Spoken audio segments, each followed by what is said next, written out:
नमस्कार साथियों, मैं वेद प्रकाश आपके अपने YouTube चैनल प्रकाश स्टडी में आपका स्वागत करता हूं। साथियों, आज हम टेट से संबंधित कुछ महत्वपूर्ण क्वेश्चन लेके आए हैं। इससे पहले हम वीडियो बना चुके हैं, आप प्लेलिस्ट में जाके देख सकते हैं। आइए स्टार्ट करते हैं साथियों। क्वेश्चन नंबर 24 है। 24 में पूछा है, पीड़कनाशी के रूप में DDT के प्रयोग की हानि है। ये नीचे चार ऑप्शन रखे हैं, चार ऑप्शनों को पढ़ के सही आंसर आपको बताना है। इनमें से चार ऑप्शनों में से सही आंसर कौन सा होगा। साथियों, इसका correct answer option number B हो जाएगा, यानी प्रकृति में सरलता से निम्नीकरण नहीं होता है। अगला नेक्स्ट क्वेश्चन देख लेते हैं। Question number 25। 25 में पूछा है, रज्मनामा फारसी में अनुवाद था। नीचे चार ऑप्शन रखे हैं, चार ऑप्शनों को पढ़ के सही आंसर आपको बताना है। इनमें से करेक्ट आंसर क्या होगा। साथियों, इनमें चार ऑप्शनों में से सही आंसर ऑप्शन नंबर सी हो जाएगा, यानी महाभारत का। अगला नेक्स्ट क्वेश्चन देख लेते हैं। Question number 26। 26 में पूछा है, बंद अर्थव्यवस्था का क्या अर्थ है। नीचे चार ऑप्शन रखे हैं, चार ऑप्शनों को पढ़ के सही आंसर आपको बताना है। इनमें से करेक्ट आंसर क्या होगा। साथ ही इसका correct answer option number D हो जाएगा, यानी बंद अर्थव्यवस्था का अर्थ है ऐसा देश जिसमें कोई आयात एवं निर्यात न हो, यानी देश से बाहर न जाए और न बाहर से देश की तरफ आए। साथियों, अगर चैनल पर पहली बार आए हैं तो प्लीज चैनल को सब्सक्राइब कर दें, वीडियो को लाइक तथा शेयर कर दें। अगला नेक्स्ट क्वेश्चन देख लेते हैं। Question number 27। 27 में पूछा है, भारत में आधारित लोकतंत्र निम्न में से कौन सा सुनिश्चित करता है। कौन सुनिश्चित करता है। ये नीचे चार ऑप्शन रखे हैं, चार ऑप्शनों को पढ़ के सही आंसर आपको बताना है। इनमें से करेक्ट आंसर क्या होगा। साथियों, क्वेश्चन नंबर 27 का ऑप्शन नंबर ए सही हो जाएगा, यानी पंचायती राज। अगला नेक्स्ट क्वेश्चन देख लेते हैं। Question number 28। 28 में पूछा है, जब्ती प्रणाली के अंतर्गत वास्तविक उत्पादन का कितना अंश राज्य की मांग के रूप में निर्धारित किया गया है था। नीचे चार ऑप्शन रखे हैं, चार ऑप्शनों को पढ़ के सही आंसर आपको बताना है। इनमें से करेक्ट आंसर क्या होगा। साथियों, इसका correct answer option number B हो जाएगा, यानी 1/3। साथियों, 1/3 भारत में जब्ती प्रणाली को सिरसा सूरी ने शुरू किया था। इस प्रणाली में उपज का 1/3 भाग राज्य के रूप में लिया जाता था, राजस्व के रूप में लिया जाता था। कालांतर में अकबर ने भी इस पद्धति के कुछ समय तक के लिए लागू रखा, यानी यह कर किसने स्टार्ट किया था। यह किया था शेरशाह सूरी ने। अगला नेक्स्ट क्वेश्चन देख लेते हैं। Question number 29। 29 में पूछा है, निम्न में से किसने भारत में फ्रेंच शक्ति को समाप्त कर दिया। नीचे चार ऑप्शन रखे हैं, चार ऑप्शनों को पढ़ के सही आंसर आपको बताना है। इनमें से करेक्ट आंसर क्या होगा।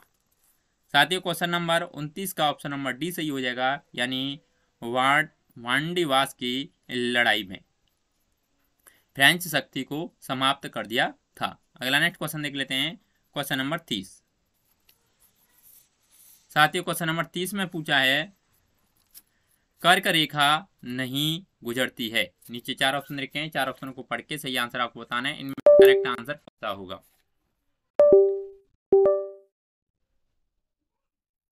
साथियों, क्वेश्चन नंबर 30 का correct answer option number B हो जाएगा, यानी कर्क रेखा पाकिस्तान से नहीं गुजरती। इन चार ऑप्शनों में से बी ऑप्शन सही हो जाएगा। अगला नेक्स्ट क्वेश्चन देख लेते हैं। Question number 31।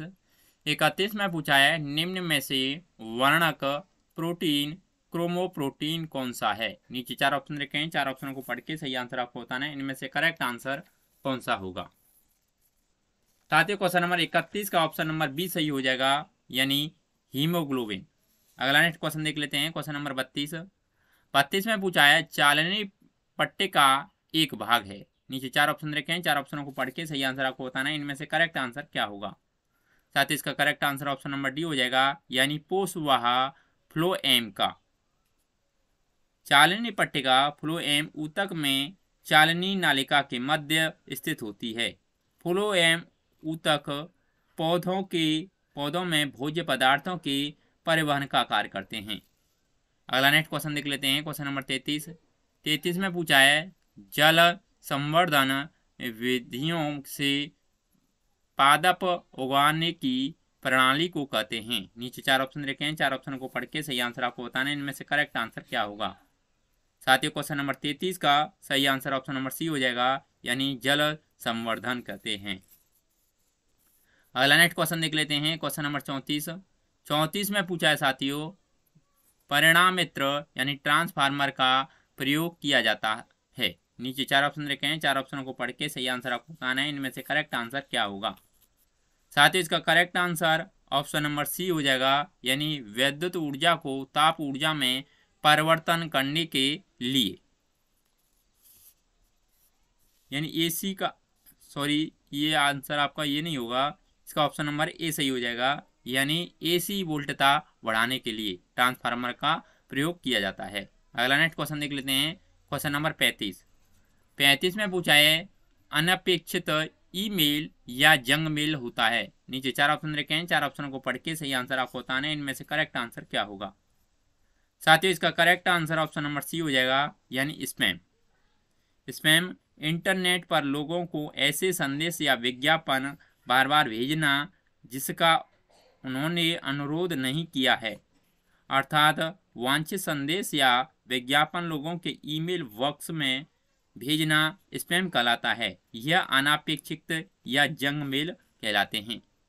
अगला नेक्स्ट क्वेश्चन देख लेते हैं, क्वेश्चन नंबर 36। इसमें पूछा है, निम्न में से कौन सा प्राकृतिक बहुलक है। नीचे 4 ऑप्शन रखे हैं, 4 ऑप्शनों को पढ़ के सही आंसर आपको बताना है, इनमें से करेक्ट आंसर क्या होगा। साथियों क्वेश्चन नंबर 36 का correct answer option number B हो जाएगा, यानी सेल्यूलोज। सेल्यूलोज यह एक ऐसा प्राकृतिक बहुलक है जो पादप कोशिकाओं से प्राप्त किया जाता है। साथियों अगला क्वेश्चन देख लेते हैं, क्वेश्चन नंबर 37। 37 में पूछा है, ग्रीन हाउस गैस है। नीचे 4 ऑप्शन रखे हैं, 4 ऑप्शनों को पढ़ के सही आंसर आपको बताना है, इनमें से ग्रीन हाउस गैस कौन सी है। साथियों इनमें से ग्रीन हाउस गैस ये 4 हैं, इसका सही आंसर ऑप्शन नंबर ए हो जाएगा, यानी CO2 कार्बन डाइऑक्साइड, CHNO और CFC यानी कार्बन डाइऑक्साइड, और ये हो जाएगा मेथेन CH4, ये 4 हो जाएगा CH4, और आपका नाइट्रस ऑक्साइड यानी NO नाइट्रिक ऑक्साइड हो जाएगा, और CFC हो जाएगा आपका क्लोरोफ्लोरोकार्बन। यह उत्तरदायी गैसें हैं जो ग्रीन हाउस गैसें होती हैं, इसके अवरक्त किरणों के अवशोषण से पृथक ताप बढ़ता है। अगला नेक्स्ट क्वेश्चन देख लेते हैं, क्वेश्चन नंबर 38। 38 में पूछा है, अत्यधिक प्रदूषणकारी उद्योग किस कोटि में आते हैं। नीचे 4 ऑप्शन रखे हैं, 4 ऑप्शनों को पढ़ के सही आंसर आपको बताना है, इनमें से करेक्ट आंसर क्या होगा। साथ ही क्वेश्चन नंबर 38 का ऑप्शन नंबर बी सही हो जाएगा, यानी लाल।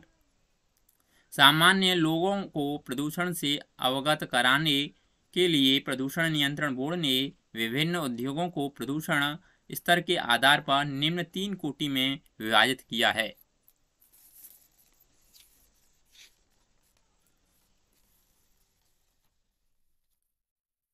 इसमें अत्यधिक प्रदूषण उद्योगों जैसे लाल कोटि कौन कौन सी में किया है, जिसमें अत्यधिक प्रदूषण होता है वो आपके लाल कोटि में रखे गए हैं। आपका जैसे मध्यम कोटि का होता है, मध्यम कोटि के में ये आपको रखा है नारंगी, और आपका अपेक्षाकृत कम प्रदूषण उद्योग यानी कम प्रदूषण उद्योग रखे गए हैं आपको, ये आपके हरी कोटि में। अगला नेक्स्ट क्वेश्चन देख लेते हैं, क्वेश्चन नंबर 39। 39 में पूछा है, निम्न विख्यात खिलाड़ियों में से राजीव गांधी खेल रत्न पुरस्कार पाने वाला पहला व्यक्ति कौन था। नीचे 4 ऑप्शन रखे हैं, 4 ऑप्शनों को पढ़ के सही आंसर आपको बताना है। क्वेश्चन नंबर 39 का करेक्ट आंसर क्या होगा। साथियों क्वेश्चन नंबर 39 का correct answer option number B हो जाएगा, यानी विश्वनाथन आनंद। ये आपके राजीव गांधी खेल रत्न से पुरस्कार थे। अगला नेक्स्ट क्वेश्चन देख लेते हैं, क्वेश्चन नंबर 40। 40 में पूछा है, किसने कहा था संसदीय लोकतंत्र का अर्थ है एक व्यक्ति और एक मत। नीचे 4 ऑप्शन रखे हैं, 4 ऑप्शनों को पढ़ के सही आंसर आपको बताना है कि इनमें से किसने कहा था। इसका right answer option number C हो जाएगा, यानी डॉक्टर भीमराव अम्बेडकर जी ने कहा था। अगला नेक्स्ट क्वेश्चन देख लेते हैं, क्वेश्चन नंबर 41। 41 में पूछा है श्रम विभाजन की धारणा का समर्थन किसने किया था। नीचे 4 ऑप्शन रखे हैं, 4 ऑप्शन को पढ़ के सही आंसर आपको बताना है। इसका करेक्ट आंसर क्या होगा। साथ ही इसका correct answer option number C हो जाएगा, यानी स्मिथ ने, एडम स्मिथ। इनको अर्थशास्त्र का पिता कहा जाता है। अगला नेक्स्ट क्वेश्चन देख लेते हैं, क्वेश्चन नंबर 42। कलिंग युद्ध के बाद निम्न में से किसने महाराज अशोक के रूपांतरण को दर्ज किया। नीचे 4 ऑप्शन रखे हैं, 4 ऑप्शनों को पढ़ के सही आंसर आपको बताना है। इनमें से करेक्ट आंसर क्या होगा। साथियों क्वेश्चन नंबर 42 का correct answer option number C सही हो जाएगा, यानी रॉक एडिक्ट फोर्थ ने। अगला नेक्स्ट क्वेश्चन देख लेते हैं, यह वृद्धावस्था वाली आबादी का उच्च अनुपात था। अगला नेक्स्ट क्वेश्चन देख लेते हैं, क्वेश्चन नंबर 43। 43 में पूछा है निम्न में से कौन सी नदी दक्षिण से उत्तर की ओर बहती है। नीचे 4 ऑप्शन रखे हैं, 4 ऑप्शनों को पढ़ के सही आंसर आपको बताना है। इनमें से कौन सी नदी है। साथ ही इसका सही आंसर ऑप्शन नंबर सी हो जाएगा, यानी सोन नदी। सोन नदी अमरकंटक की पहाड़ियों से निकलकर उत्तर एवं उत्तर पूर्व में चलकर पटना के निकट गंगा नदी में मिलती है। इस नदी की लंबाई 780 किलोमीटर लंबी है। अगला नेक्स्ट क्वेश्चन देख लेते हैं, क्वेश्चन नंबर 44। 44 में पूछा है कलिंग युद्ध के बाद निम्न में से किसने महाराज अशोक के रूपांतरण को दर्ज किया। नीचे 4 ऑप्शन रखे हैं, 4 ऑप्शनों को पढ़ के सही आंसर आपको बताना है। क्वेश्चन नंबर 44 का करेक्ट आंसर क्या होगा। साथ ही इसका correct answer option number D हो जाएगा, यानी रॉक एडिक्ट 13वां। अशोक के 13वें शिलालेख में कलिंग युद्ध एवं अशोक के हृदय परिवर्तन का वर्णन किया गया है। इस शिलालेख में पड़ोसी राजाओं का वर्णन भी किया गया है। अगला नेक्स्ट क्वेश्चन देख लेते हैं, क्वेश्चन नंबर 45। 45 में पूछा है ऑस्ट्रेलिया में प्रबंजन हरिकेन का एक अन्य नाम है। नीचे 4 ऑप्शन रखे हैं, 4 ऑप्शनों को पढ़ के सही आंसर आपको बताना है। इसका करेक्ट आंसर क्या होगा। साथ ही इसका correct answer option number B हो जाएगा, यानी विली विली।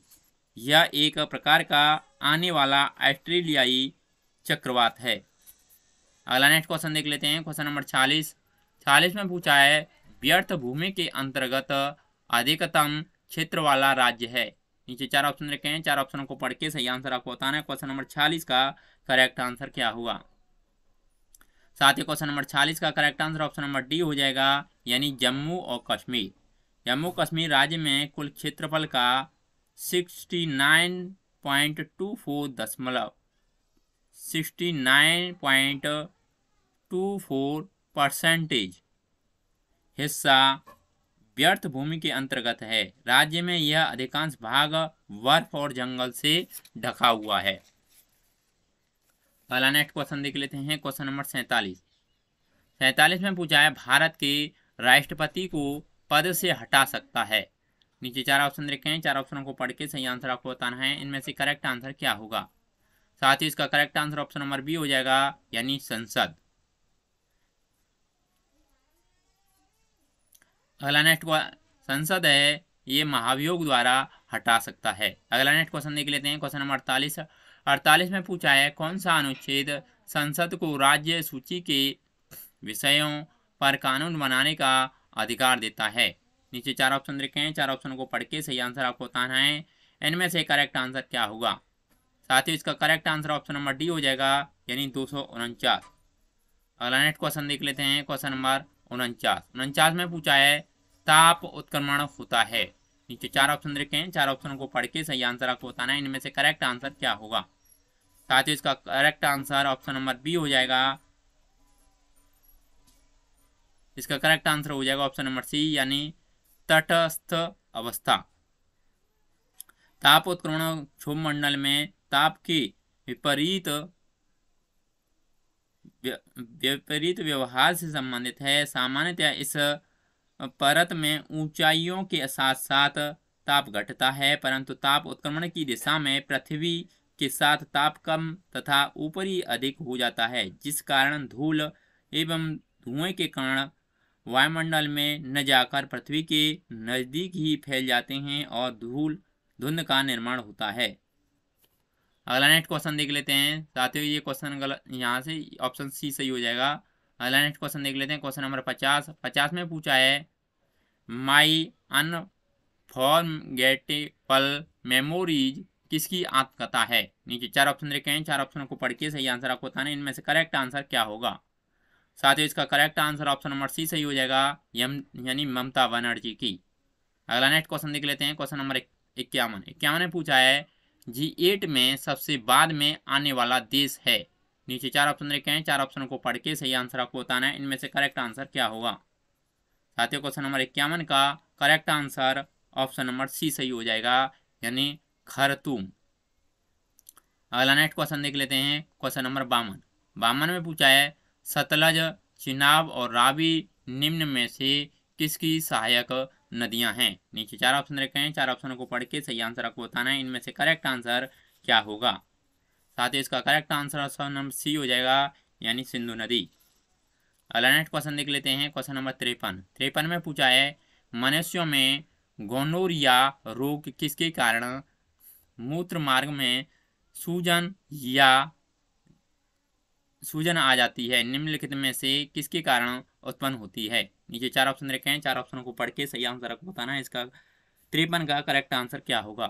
साथ ही 53 का correct answer option number A हो जाएगा, यानी जीवाणु। अगला नेक्स्ट क्वेश्चन देख लेते हैं। क्वेश्चन नंबर 54 में पूछा है भारत का व्यापारिक संबंध सबसे पहले किस यूरोपीय देश से स्थापित हुआ। नीचे 4 ऑप्शन रखे हैं, 4 ऑप्शनों को पढ़ के सही आंसर आपको बताना है, इनका करेक्ट आंसर क्या होगा। साथ ही इसका correct answer option number A हो जाएगा, यानी पुर्तगाल से। अगला नेक्स्ट क्वेश्चन देख लेते हैं। Question number